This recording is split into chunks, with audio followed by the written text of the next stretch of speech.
Here's to good friends, the ones we hold dear, the ones who will tell us what we need to hear, the ones who love us, right or wrong, and to all those good friends that give you this song.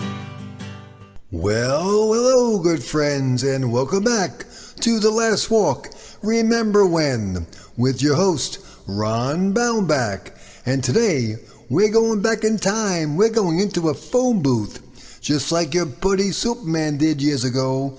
But we're not going to fly out of it. We're going to step into it. So put down your J.C. Penney's catalog, go to the fridge, open up the door, take out a cool glass of fatty white milk that's pasteurized and homogenized. Add some Bosco to it, stir it so it's good and smooth. Get a Clark bar, turn on your lava lamp, close your eyes. We're going back in time. The Last Walk is back. Oh, I've been so lucky and I've been so blessed. In spite of my failings, I've found success. For I've known love and I've known good times, and I have known friendship and written some rhymes.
And that's New Edition with the 1984 song, Mr. Telephone Man. And later on, we'll hear Paul Simon and his classic song, Still Crazy After All These Years.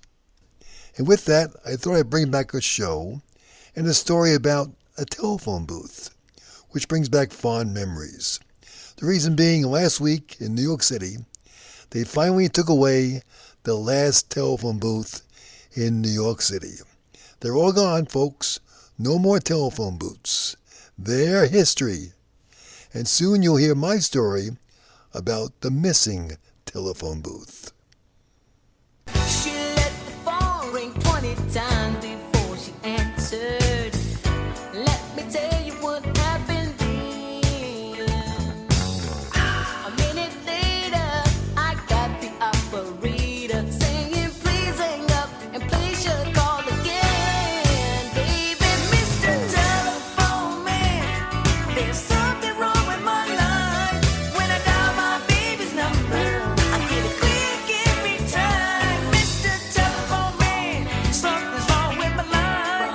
I drop down her number, but I get a click every time. Some strange man is on the telephone. Keeps telling me my baby ain't home. She ain't got nobody line. The situation's blowing my mind. Oh, I just can't take this anymore. Please, operator, see what you can do. I dialed the right number, but I still couldn't get through. Could you just check the line just one more time if you can? I'm pretty sure my phone won't be answered by no man. Mr. Telephone Man, there's something wrong with my line. When I dial my baby's number, I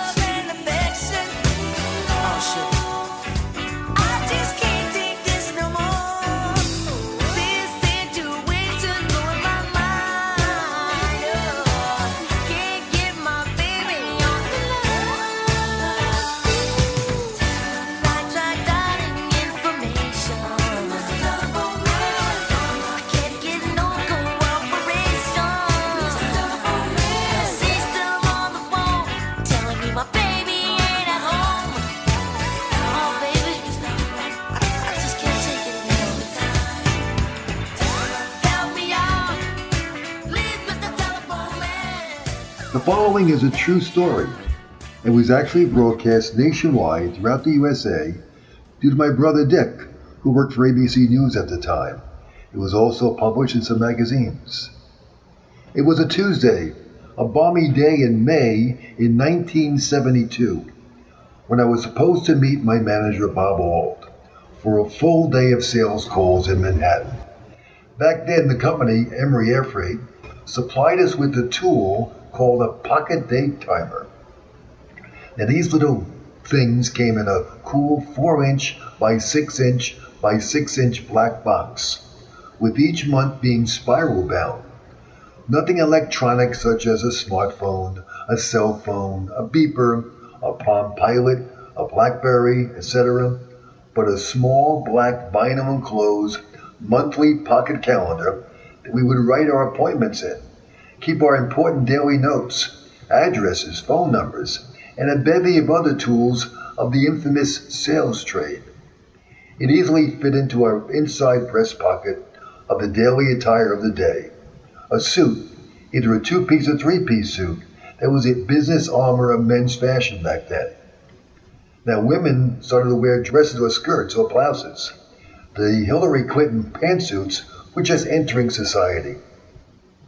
So I arrived in the city early that morning, ensuring I would beat my boss Bob via nice ride as a dashing Dan, as we called the Long Island Railroad members back then.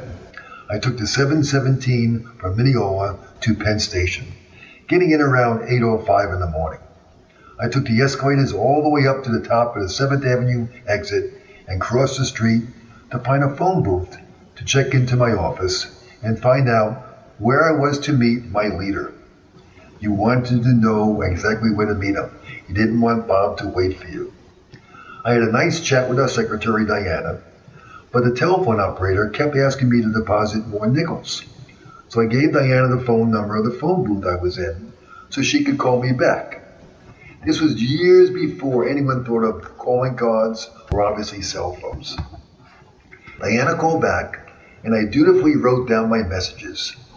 One appointment I had at Nabisco called to change our 10 o'clock session to 11 o'clock, but he wanted me to call to confirm it first. I worried how I would take care of Bob in the 10 o'clock spot now, but quickly found a few new prospects or suspects to cold call in the area. I was pretty well taken care of. Now, Diana said Bob had just called her to say he arrived in the city and was going to come over to my side of 7th Avenue and 32nd Street to meet me. I was standing in the phone booth in front of the Montgomery Ward building. Picture this. It's on the southeast corner of 32nd Street and 7th Avenue. As Diana was talking to me, I saw Bob's effervescent, fun-filled face rapidly come across the avenue. So I quickly hung up, gathered my stuff, and dutifully dashed over to meet my master. We shared a few pleasantries, took out 35 cents each for the city bus ride up to take us uptown to get to my territory, which was then the Upper East Side from 34th Street almost to the Bronx. As we were on the bus, Bob asked me about the plans for the day, and was standing up holding onto that strap on the bus. I reached into my breast pocket to take out my day timer to fill him in on the plans.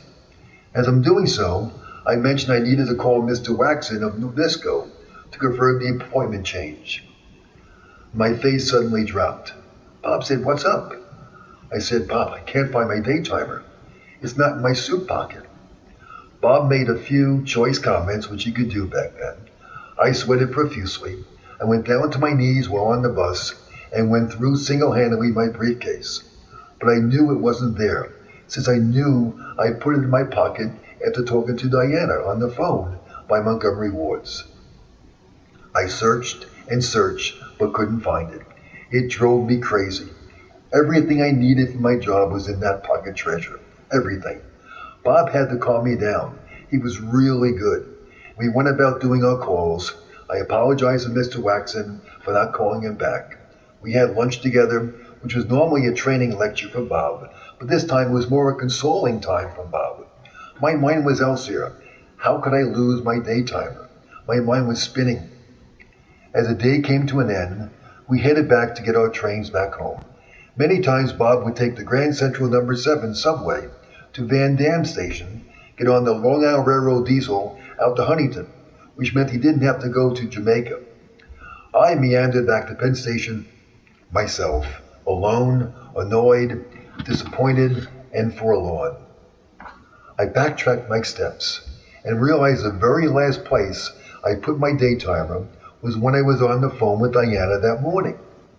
I must have ran out to meet Bob as soon as I saw him and left it on that small little metal triangular shelf under the payphone in the booth. I went back to the phone booth, hoping that miraculously my daytimer would still be sitting there. Of course, this is New York City. It was already 8 hours later, but I would still search. Maybe some really nice person put it somewhere inside the phone booth for me to collect it.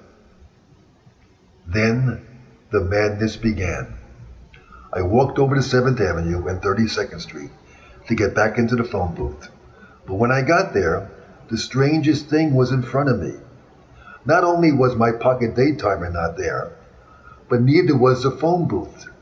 I looked around and saw nothing. No marks of a phone booth, no construction signs, nothing. It was so very odd. No concrete change, nothing. I went into the lobby of the Montgomery Ward building. I spoke to the security folks and asked them if they knew where the phone booth was that was there in the corner. They looked at me like I had 3 heads. I tried to explain what happened in the morning, but the more and more I talked, the more it appeared they wanted to call for a high level of security. I was afraid they're going to put me into a straitjacket. I walked back outside, puzzled. I'd retraced my steps from the morning. It led me right back to 32nd Street and 7th Avenue. I decided to take a walk up 1 block and down a block. Maybe I was mistaken with the location. It surely wouldn't be the first time, and clearly not the last. But not one sign of any phone booth. I then had a brilliant idea. I remembered that early in the morning I gave the phone number of the phone booth to Diana when I was on the phone with her. I would call her back to get it and have her dial it to see where it is. Maybe I did go to the wrong block after all. That was it. I must have just simply made a mistake, went to the wrong street. So I called Diana from Penn Station. She thought I was smoking something funny back, which was kind of odd back then. That was her of the time in the 70s. But she knew I was better than that. I never did that kind of stuff. And after she stopped laughing, she found the phone number. I asked her to call it. She did, and it rang. It kept ringing. We heard it. I hear it in the back of my phone, ringing. Together we figured this was a very, very good sign. She suggested that I walk back over there and listen for it. I walked completely around the block, trying to hear the sounds of a ringing telephone. Carrying my briefcase, I walked all around the block, listening, trying to listen for a phone ringing, and never heard a thing. It started to freak me out. I started to think that perhaps I was on TV. Maybe that show, Candid Camera, with Alan Funt. Maybe he would play tricks on people on Sunday night's show. And when the cameras didn't appear, I didn't see them, so I thought maybe I was actually entering the Twilight Zone with Rod Serling.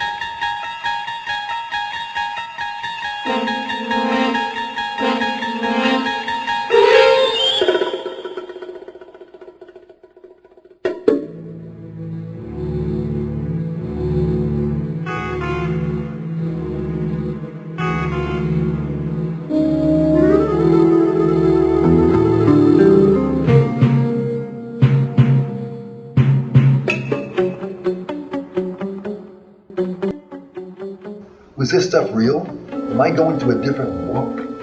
I started looking at people's faces as I paced around the large city block, trying to see if anybody looked like Rod Serling.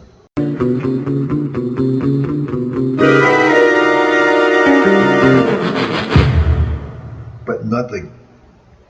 I went back to Penn Station, went to the level where the phone banks are, and called Diana back again. She said the phone was still ringing. She was still laughing, but said she had to go home and wished me luck finding my lost daytimer and my missing phone booth.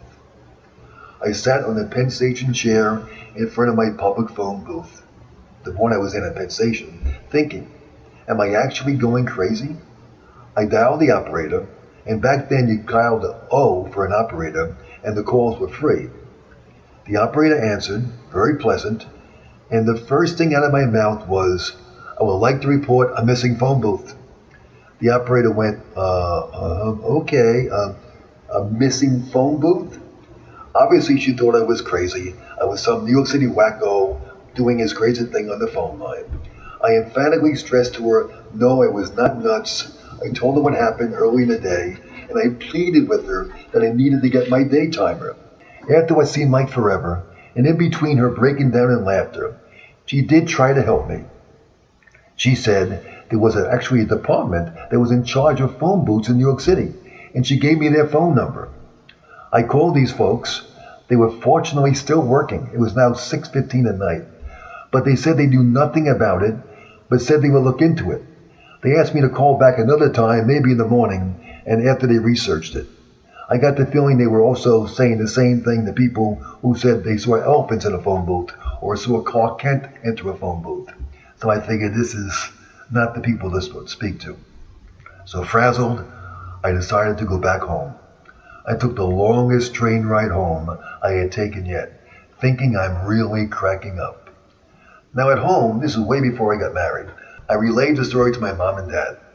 My mom cracked up laughing, but she didn't think I was crazy. She knew it was a little bit odd, but odd things happened to me, but certainly I wasn't crazy. Finally, she got into this whole missing phone booth thing and pushed me to keep going, keep making phone calls, find the phone booth, find the actual daytimer. I called the phone company back again, the same number I called earlier from Penn Station. I got someone else this time. I told him the whole story, and the fellow said, "Hold on a second, let me check something." He came back a few minutes later and said the records did show that 32nd Street and 7th Avenue was scheduled to get a new freestanding phone, not a phone booth, not the old-fashioned phone booth type we used to, but a new modern type that was all external for safety reasons. I said, great, but what happened to the old one? He kept looking and found out that indeed a crew had removed a number of old phone booths from Manhattan and did not yet install the new one. They also did an immediate concrete repair to make it appear that nothing was there before. These guys were masterful. You could never tell there had been a phone booth on that spot. But phew, I was not crazy. Relieved. I then asked for the number of the Lost and Found department. I called and asked against hope if perhaps my daytimer was anywhere to be found. There was no record of a daytimer. The kind woman on the phone was very friendly, but said the odds of this turning up were extremely slim. I guess if there was a lottery back then, the odds of winning the lottery would be far greater than me finding my daytimer. It may have been taken by anyone, she said, could have used that phone booth before they removed it. It really didn't matter much to me anymore. I was just relieved to know what happened. Now the story became a legend in my office. I used to get jokes behind my back. Did you hear about Ron, his missing phone booth? I heard that all the time for a few weeks. Finally it went away. I got myself a new vinyl holder, recreated my addresses, and placed the next month's Spiral Wonder when the calendar changed in June, and life went on as normal as it could be. This happened on May 16th, 1972. Now, exactly a year to the day later, May 16th, 1973, I'm in the office. The office mailman brings in some beat-up old yellow package that had a bunch of postage due stickers on it. It was dirty, soiled, stepped on, beat up, and a torn, ripped package. Had my name on it. I opened it up, and there, inside in its entirety, was my complete pocket daytimer, with the very last entry being my note to call Mr. Waxon of Nabisco to confirm the appointment of a year earlier. Nothing had been taken from it. It had mysteriously been floating around wherever supernatural mail system bizarre things float around. My year could now be considered fulfilled again. My life was back in order. My daytimer was back. And as for the missing phone booth, I understand it is now sitting on a street corner called Bewildered. You've been listening to The Last Walk, Remember When, with your host, Ron Baumbach. And the song you've been hearing is Here's to Good Friends, written, sung, composed by Paul Cassone. And you may have seen a better quality in the audio on the presentation and the production of our show. My heartfelt thanks to my college roommate from years ago for all the excellent work and the endeavor to fix my voice and make it sound so much better. Thank you, Mike. You're a true friend, and I really appreciate it. The book, The Last Walk on the Block, is available on Amazon.com and BarnesandNoble.com. It's a Nook, Kindle, and print version. Have a great week. Talk to you next time on The Last Walk. Remember when. Here's to good friends, the ones we hold dear, the ones who will tell us what we need to hear, the ones who love us, right or wrong. And to all those good friends who give you this song. And to all those good friends who give you this song.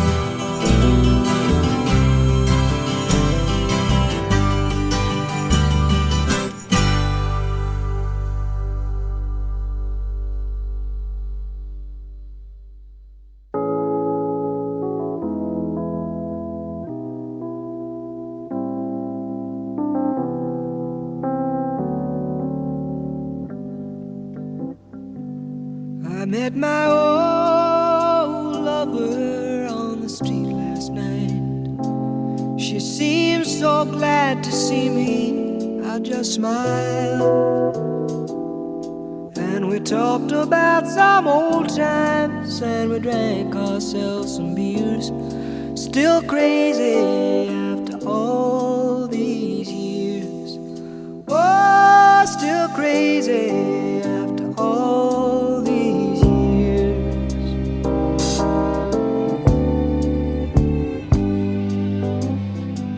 I'm not the kind of man who tends to socialize. I seem to lean on old familiar ways,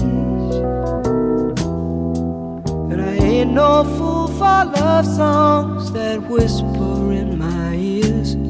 Still crazy after all these years. Oh, still crazy after all these years.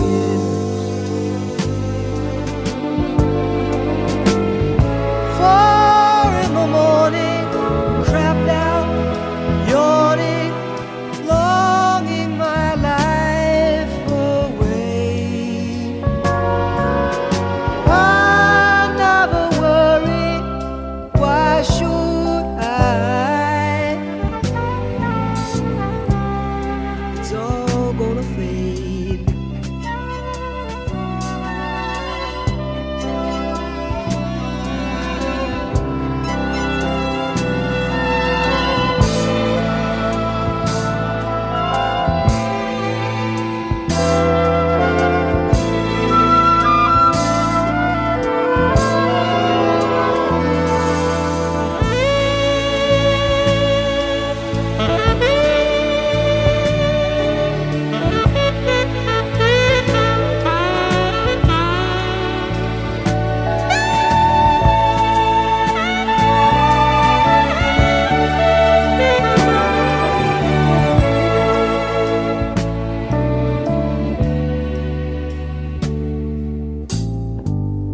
Now I sit by my window and I watch the cars. I fear I'll do some damage one fine day, but I would not be convicted by jury of my peers. Still crazy